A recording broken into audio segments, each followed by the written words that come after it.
KSRTC ಸಿಬ್ಬಂದಿ ಮತ್ತೆ ಸಿಡಿದಿದ್ದಾರೆ. ಮತ್ತೆ ಮುಷ್ಕರ ಹೋರಾಟದ ಹಾದಿ ತುಳಿಯುವ ಸೂಚನೆ ನೀಡಿದ್ದಾರೆ. ಕೆಎಸ್ಆರ್ಟಿಸಿ ನೌಕರರು ಯಾಕೆ ಈ ಥರ ಒಂದು ಕಡೆ ಶಕ್ತಿ ಯೋಜನೆ ಫುಲ್ ಸಕ್ಸಸ್ಫುಲ್ 100% ಅಂತ ಸಚಿವರುಗಳು ಹೇಳ್ತಾ ಇದ್ದಾರೆ. ಆದರೆ ಅದರ ಡ್ರೈವರ್ಗಳು ಮತ್ತು ನಿರ್ವಾಹಕರು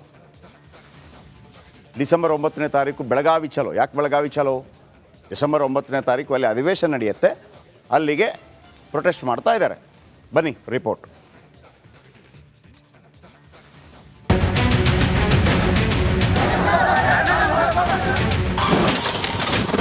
ಆಯ್ತಾ ಕೆಎಸ್ಆರ್ಟಿಸಿ ಡಿಸೆಂಬರ್ 9ರಂದು ಬೆಳಗಾವಿ ಚಲೋಗೆ ತೀರ್ಮಾನ.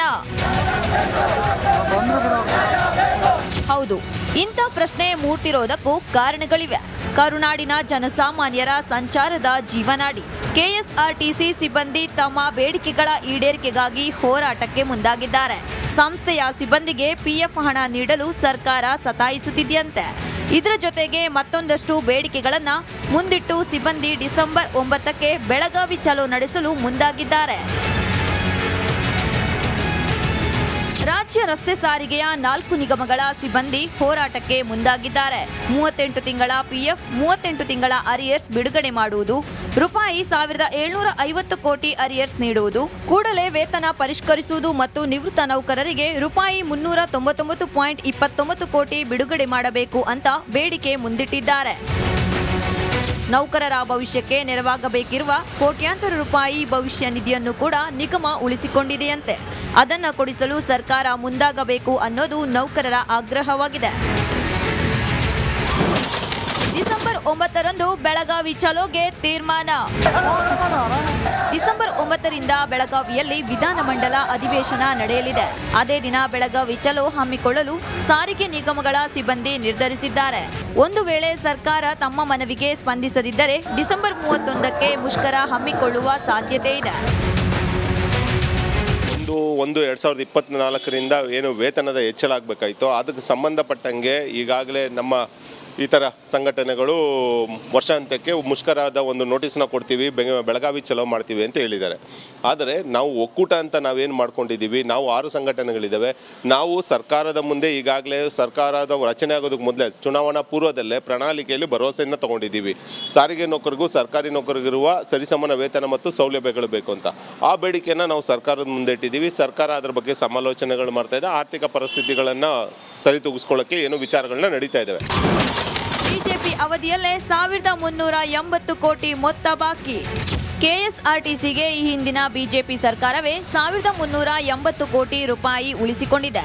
4 ನಿಗಮಗಳಿಗೆ 5900 ಕೋಟಿಗಳಷ್ಟು ಬೃಹತ್ ಮೊತ್ತದ ಹೊರೆಯನ್ನ ಉಳಿಸಿದೆ ಅನ್ನೋದು ಕಾಂಗ್ರೆಸ್ ಸರ್ಕಾರದ ವಾದವಾಗಿದೆ.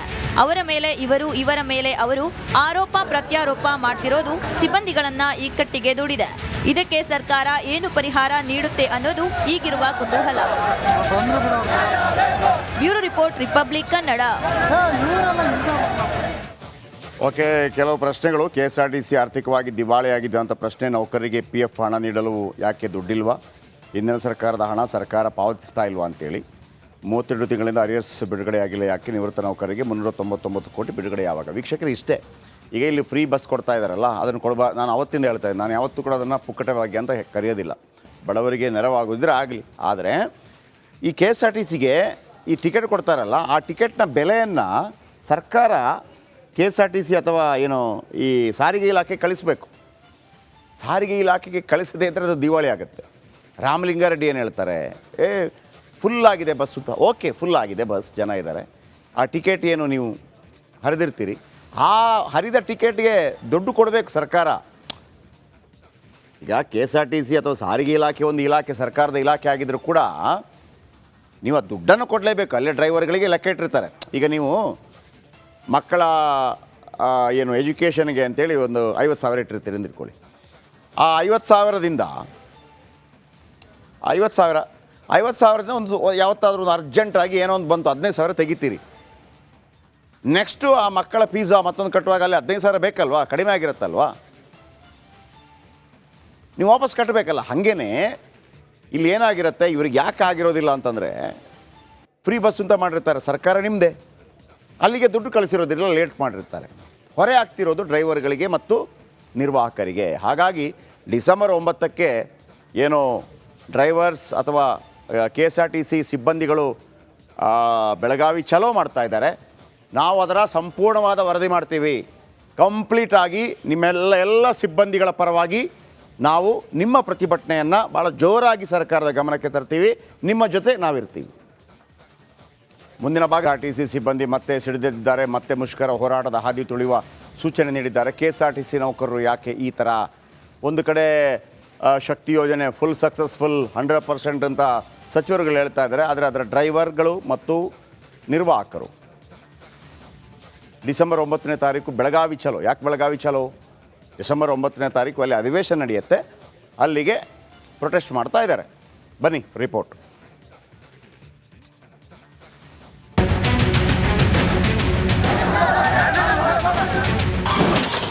ದಿವಾಳಿ ಆಯ್ತಾ KSRTC? ಡಿಸೆಂಬರ್ 9ರಂದು ಬೆಳಗಾವಿ ಚಲೋಗೆ ತೀರ್ಮಾನ. ಹೌದು, ಇಂಥ ಪ್ರಶ್ನೆ ಮೂಡ್ತಿರೋದಕ್ಕೂ ಕಾರಣಗಳಿವೆ. ಕರುನಾಡಿನ ಜನಸಾಮಾನ್ಯರ ಸಂಚಾರದ ಜೀವನಾಡಿ KSRTC ಸಿಬ್ಬಂದಿ ತಮ್ಮ ಬೇಡಿಕೆಗಳ ಈಡೇರಿಕೆಗಾಗಿ ಹೋರಾಟಕ್ಕೆ ಮುಂದಾಗಿದ್ದಾರೆ. ಸಂಸ್ಥೆಯ ಸಿಬ್ಬಂದಿಗೆ PF ಹಣ ನೀಡಲು ಸರ್ಕಾರ ಸತಾಯಿಸುತ್ತಿದೆಯಂತೆ. ಇದರ ಜೊತೆಗೆ ಮತ್ತೊಂದಷ್ಟು ಬೇಡಿಕೆಗಳನ್ನ ಮುಂದಿಟ್ಟು ಸಿಬ್ಬಂದಿ ಡಿಸೆಂಬರ್ 9ಕ್ಕೆ ಬೆಳಗಾವಿ ಚಲೋ ನಡೆಸಲು ಮುಂದಾಗಿದ್ದಾರೆ. ರಾಜ್ಯ ರಸ್ತೆ ಸಾರಿಗೆಯ 4 ನಿಗಮಗಳ ಸಿಬ್ಬಂದಿ ಹೋರಾಟಕ್ಕೆ ಮುಂದಾಗಿದ್ದಾರೆ. 38 ತಿಂಗಳ PF, 38 ತಿಂಗಳ ಅರಿಯರ್ಸ್ ಬಿಡುಗಡೆ ಮಾಡುವುದು, ರೂಪಾಯಿ 1750 ಕೋಟಿ ಅರಿಯರ್ಸ್ ನೀಡುವುದು, ಕೂಡಲೇ ವೇತನ ಪರಿಷ್ಕರಿಸುವುದು ಮತ್ತು ನಿವೃತ್ತ ನೌಕರರಿಗೆ ರೂಪಾಯಿ 399.29 ಕೋಟಿ ಬಿಡುಗಡೆ ಮಾಡಬೇಕು ಅಂತ ಬೇಡಿಕೆ ಮುಂದಿಟ್ಟಿದ್ದಾರೆ. ನೌಕರರ ಭವಿಷ್ಯಕ್ಕೆ ನೆರವಾಗಬೇಕಿರುವ ಕೋಟ್ಯಾಂತರ ರೂಪಾಯಿ ಭವಿಷ್ಯ ನಿಧಿಯನ್ನು ಕೂಡ ನಿಗಮ ಉಳಿಸಿಕೊಂಡಿದೆಯಂತೆ. ಅದನ್ನು ಕೊಡಿಸಲು ಸರ್ಕಾರ ಮುಂದಾಗಬೇಕು ಅನ್ನೋದು ನೌಕರರ ಆಗ್ರಹವಾಗಿದೆ. ಡಿಸೆಂಬರ್ 9ರಂದು ಬೆಳಗಾವಿ ಚಲೋಗೆ ತೀರ್ಮಾನ. ಡಿಸೆಂಬರ್ 9ರಿಂದ ಬೆಳಗಾವಿಯಲ್ಲಿ ವಿಧಾನಮಂಡಲ ಅಧಿವೇಶನ ನಡೆಯಲಿದೆ. ಅದೇ ದಿನ ಬೆಳಗಾವಿ ಚಲೋ ಹಮ್ಮಿಕೊಳ್ಳಲು ಸಾರಿಗೆ ನಿಗಮಗಳ ಸಿಬ್ಬಂದಿ ನಿರ್ಧರಿಸಿದ್ದಾರೆ. ಒಂದು ವೇಳೆ ಸರ್ಕಾರ ತಮ್ಮ ಮನವಿಗೆ ಸ್ಪಂದಿಸದಿದ್ದರೆ ಡಿಸೆಂಬರ್ 31ಕ್ಕೆ ಮುಷ್ಕರ ಹಮ್ಮಿಕೊಳ್ಳುವ ಸಾಧ್ಯತೆ ಇದೆ. 1/1/2024ರಿಂದ ಏನು ವೇತನದ ಹೆಚ್ಚಳ ಆಗಬೇಕಾಯಿತೋ ಅದಕ್ಕೆ ಸಂಬಂಧಪಟ್ಟಂಗೆ ಈಗಾಗಲೇ ನಮ್ಮ ಈ ಥರ ಸಂಘಟನೆಗಳು ವರ್ಷಾಂತ್ಯಕ್ಕೆ ಮುಷ್ಕರದ ಒಂದು ನೋಟಿಸ್ನ ಕೊಡ್ತೀವಿ, ಬೆಳಗಾವಿ ಚಲೋ ಮಾಡ್ತೀವಿ ಅಂತ ಹೇಳಿದ್ದಾರೆ. ಆದರೆ ನಾವು ಒಕ್ಕೂಟ ಅಂತ ನಾವೇನು ಮಾಡ್ಕೊಂಡಿದ್ದೀವಿ, ನಾವು 6 ಸಂಘಟನೆಗಳಿದ್ದಾವೆ. ನಾವು ಸರ್ಕಾರದ ಮುಂದೆ ಈಗಾಗಲೇ ಸರ್ಕಾರದ ರಚನೆ ಆಗೋದಕ್ಕೆ ಮೊದಲೇ ಚುನಾವಣಾ ಪೂರ್ವದಲ್ಲೇ ಪ್ರಣಾಳಿಕೆಯಲ್ಲಿ ಭರವಸೆಯನ್ನು ತೊಗೊಂಡಿದ್ದೀವಿ. ಸಾರಿಗೆ ನೌಕರಿಗೂ ಸರ್ಕಾರಿ ನೌಕರಿಗಿರುವ ಸರಿಸಮಾನ ವೇತನ ಮತ್ತು ಸೌಲಭ್ಯಗಳು ಬೇಕು ಅಂತ. ಆ ಬೇಡಿಕೆಯನ್ನು ನಾವು ಸರ್ಕಾರದ ಮುಂದೆ ಇಟ್ಟಿದ್ದೀವಿ. ಸರ್ಕಾರ ಅದರ ಬಗ್ಗೆ ಸಮಾಲೋಚನೆಗಳು ಮಾಡ್ತಾ ಇದೆ. ಆರ್ಥಿಕ ಪರಿಸ್ಥಿತಿಗಳನ್ನು ಸರಿತೂಗಿಸ್ಕೊಳ್ಳೋಕ್ಕೆ ಏನೋ ವಿಚಾರಗಳನ್ನ ನಡೀತಾ ಇದ್ದಾವೆ. ಬಿಜೆಪಿ ಅವಧಿಯಲ್ಲೇ 1380 ಕೋಟಿ ಮೊತ್ತ ಬಾಕಿ. KSRTCಗೆ ಈ ಹಿಂದಿನ ಬಿಜೆಪಿ ಸರ್ಕಾರವೇ 1380 ಕೋಟಿ ರೂಪಾಯಿ ಉಳಿಸಿಕೊಂಡಿದೆ. 4 ನಿಗಮಗಳಿಗೆ 5900 ಕೋಟಿಗಳಷ್ಟು ಬೃಹತ್ ಮೊತ್ತದ ಹೊರೆಯನ್ನ ಉಳಿಸಿದೆ ಅನ್ನೋದು ಕಾಂಗ್ರೆಸ್ ಸರ್ಕಾರದ ವಾದವಾಗಿದೆ. ಅವರ ಮೇಲೆ ಇವರು, ಇವರ ಮೇಲೆ ಅವರು ಆರೋಪ ಪ್ರತ್ಯಾರೋಪ ಮಾಡ್ತಿರೋದು ಸಿಬ್ಬಂದಿಗಳನ್ನ ಇಕ್ಕಟ್ಟಿಗೆ ದೂಡಿದೆ. ಇದಕ್ಕೆ ಸರ್ಕಾರ ಏನು ಪರಿಹಾರ ನೀಡುತ್ತೆ ಅನ್ನೋದು ಈಗಿರುವ ಕುತೂಹಲ. Bureau report, republic Kannada. Okay, ಕೆಲವು ಪ್ರಶ್ನೆಗಳು. KSRTC ಆರ್ಥಿಕವಾಗಿ ದಿವಾಳಿಯಾಗಿದೆ ಅಂತ ಪ್ರಶ್ನೆ. ನೌಕರರಿಗೆ PF ಹಣ ನೀಡಲು ಯಾಕೆ ದುಡ್ಡಿಲ್ವಾ? ಹಿಂದಿನ ಸರ್ಕಾರದ ಹಣ ಸರ್ಕಾರ ಪಾವತಿಸ್ತಾ ಇಲ್ವಾ ಅಂತೇಳಿ. 32 ತಿಂಗಳಿಂದ ಅರಿಯರ್ಸ್ ಬಿಡುಗಡೆಯಾಗಿಲ್ಲ ಯಾಕೆ? ನಿವೃತ್ತ ನೌಕರರಿಗೆ 399 ಕೋಟಿ ಬಿಡುಗಡೆ ಯಾವಾಗ? ವೀಕ್ಷಕರು ಇಷ್ಟೇ. ಈಗ ಇಲ್ಲಿ ಫ್ರೀ ಬಸ್ ಕೊಡ್ತಾ ಇದ್ದಾರಲ್ಲ, ಅದನ್ನು ನಾನು ಅವತ್ತಿಂದ ಹೇಳ್ತಾ ಇದ್ದೆ, ನಾನು ಯಾವತ್ತೂ ಕೂಡ ಅದನ್ನು ಪುಕ್ಕಟವಾಗಿ ಅಂತ ಕರೆಯೋದಿಲ್ಲ. ಬಡವರಿಗೆ ನೆರವಾಗೋದಿದ್ರೆ ಆಗಲಿ. ಆದರೆ ಈ KSRTCಗೆ ಈ ಟಿಕೆಟ್ ಕೊಡ್ತಾರಲ್ಲ, ಆ ಟಿಕೆಟ್ನ ಬೆಲೆಯನ್ನು ಸರ್ಕಾರ KSRTC ಅಥವಾ ಏನು ಈ ಸಾರಿಗೆ ಇಲಾಖೆ ಕಳಿಸಬೇಕು. ಸಾರಿಗೆ ಇಲಾಖೆಗೆ ಕಳಿಸದೇ ಇದ್ದರೆ ಅದು ದಿವಾಳಿ ಆಗುತ್ತೆ. ರಾಮಲಿಂಗಾರೆಡ್ಡಿ ಏನು ಹೇಳ್ತಾರೆ, ಫುಲ್ ಆಗಿದೆ ಬಸ್ ಅಂತ. ಓಕೆ, ಫುಲ್ ಆಗಿದೆ ಬಸ್, ಜನ ಇದ್ದಾರೆ. ಆ ಟಿಕೆಟ್ ಏನು ನೀವು ಹರಿದಿರ್ತೀರಿ, ಆ ಹರಿದ ಟಿಕೆಟ್ಗೆ ದುಡ್ಡು ಕೊಡಬೇಕು ಸರ್ಕಾರ.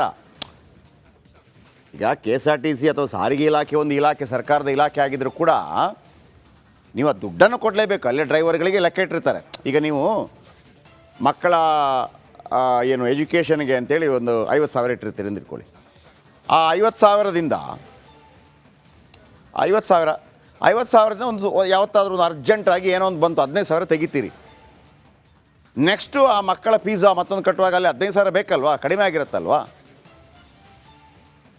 ನೀವು ವಾಪಸ್ ಕಟ್ಟಬೇಕಲ್ಲ. ಹಾಗೇ ಇಲ್ಲಿ ಏನಾಗಿರುತ್ತೆ, ಇವ್ರಿಗೆ ಯಾಕೆ ಆಗಿರೋದಿಲ್ಲ ಅಂತಂದರೆ ಫ್ರೀ ಬಸ್ ಅಂತ ಮಾಡಿರ್ತಾರೆ, ಸರ್ಕಾರ ನಿಮ್ಮದೇ, ಅಲ್ಲಿಗೆ ದುಡ್ಡು ಕಳಿಸಿರೋದಿಲ್ಲ, ಲೇಟ್ ಮಾಡಿರ್ತಾರೆ. ಹೊರೆ ಆಗ್ತಿರೋದು ಡ್ರೈವರ್ಗಳಿಗೆ ಮತ್ತು ನಿರ್ವಾಹಕರಿಗೆ. ಹಾಗಾಗಿ ಡಿಸೆಂಬರ್ 9ಕ್ಕೆ ಏನು ಡ್ರೈವರ್ಸ್ ಅಥವಾ KSRTC ಸಿಬ್ಬಂದಿಗಳು ಬೆಳಗಾವಿ ಚಲೋ ಮಾಡ್ತಾ ಇದ್ದಾರೆ, ನಾವು ಅದರ ಸಂಪೂರ್ಣವಾದ ವರದಿ ಮಾಡ್ತೀವಿ. ಕಂಪ್ಲೀಟಾಗಿ ಎಲ್ಲ ಸಿಬ್ಬಂದಿಗಳ ಪರವಾಗಿ ನಾವು ನಿಮ್ಮ ಪ್ರತಿಭಟನೆಯನ್ನು ಭಾಳ ಜೋರಾಗಿ ಸರ್ಕಾರದ ಗಮನಕ್ಕೆ ತರ್ತೀವಿ. ನಿಮ್ಮ ಜೊತೆ ನಾವಿರ್ತೀವಿ. ಮುಂದಿನ